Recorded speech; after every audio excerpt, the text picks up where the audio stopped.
Inquisição da Igreja Católica Romana foi uma das maiores desgraças que ocorreu na história da humanidade e se alastrou por toda a Europa.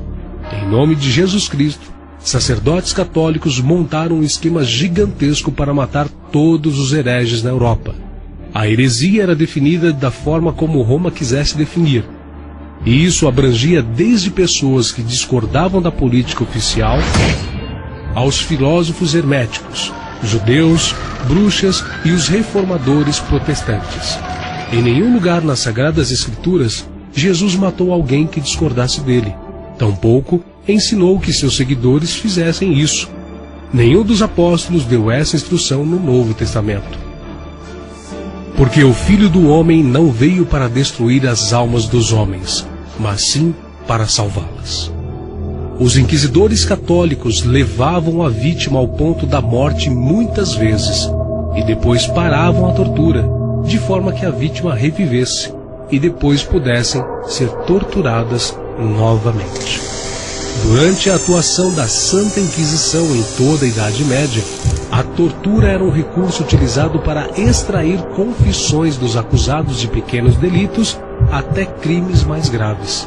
Diversos métodos de tortura foram desenvolvidos ao longo dos anos. Os métodos mais agressivos eram reservados àqueles que provavelmente seriam condenados à morte.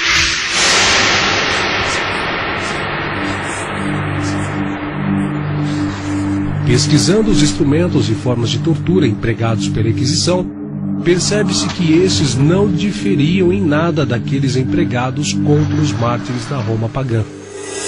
Os mártires eram suspensos por um pé ou por ambos e crucificados, e as mulheres eram suspensas pelos cabelos. Outros eram suspensos pelos pés com uma grande pedra presa ao pescoço, ou então cobertos com mel, presos a estacas fixadas no solo e expostos ao sol para serem torturados por moscas e abelhas. Alguns eram suspensos pelos pés, recebiam marteladas na cabeça. Outros eram suspensos pelas mãos amarradas às costas, com pesos amarrados nos pés e no pescoço. Também eram presos a uma grande roda, que depois era atirada de um lugar alto sobre terreno pedregoso. Outros tinham os membros entrelaçados nos raios de uma roda. Permaneciam assim exposto por dias até a sua morte. Também eram amarrados a uma roda estreita, que era girada de forma que o corpo era horrivelmente mutilado nas pontas de ferro fixas sob ele.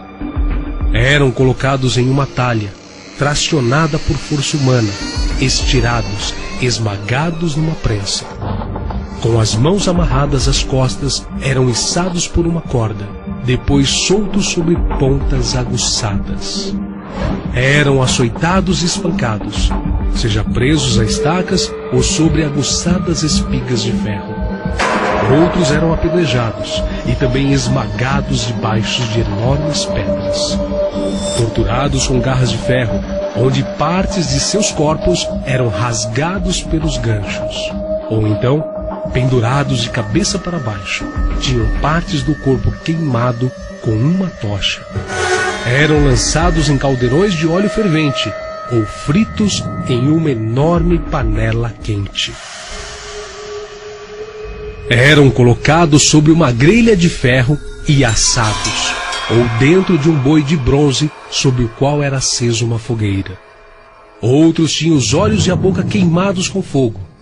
Outros eram forçados a sentarem nu sobre uma cadeira de ferro incandescente.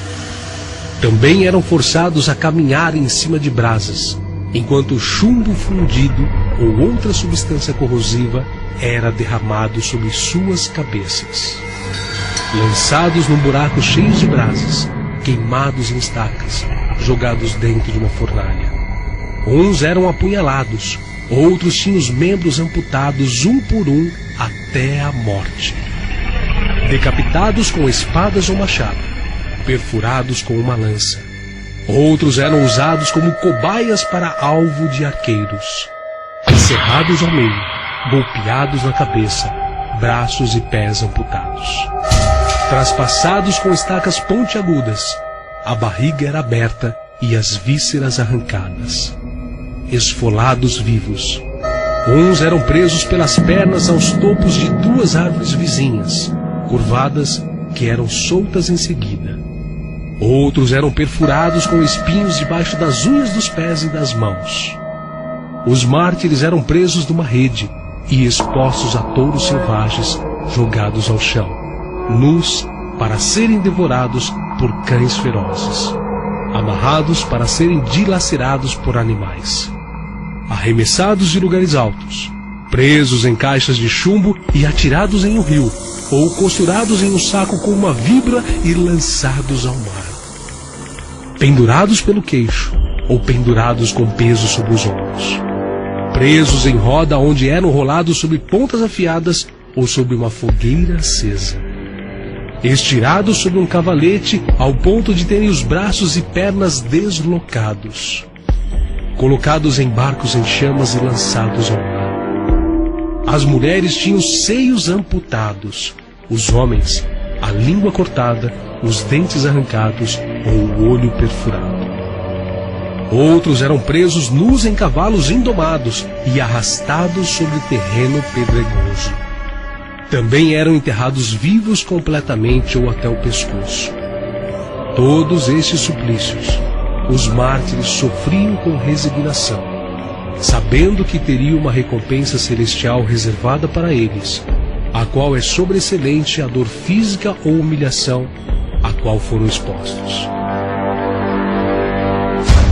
Porque para mim, tenho por certo que as aflições deste tempo presente não são para comparar com a glória que em nós há de ser revelada. Além de todo o massacre que era realizado em nome de Deus durante a Inquisição, a Igreja também organizou guerras religiosas intituladas de Guerra Santa. O objetivo alegado pela Igreja Católica para a realização destas guerras era a reconquista da Palestina, ou Terra Santa como é chamada hoje, a qual nesta época estava de posse dos árabes muçulmanos. O Papa prometeu perdoar os pecados de todos aqueles que fossem para a guerra. Como os participantes dessas expedições se vestiam com túnicas bordadas com uma cruz, o movimento ficou conhecido como a Cruzada. Do século XI até meados do século XIII, 8 grandes cruzadas foram enviadas para Jerusalém. Até crianças foram recrutadas. Acreditava-se que, por serem puras e sem pecados, as crianças seriam compensadas por Deus. Porém, o seu final foi trágico.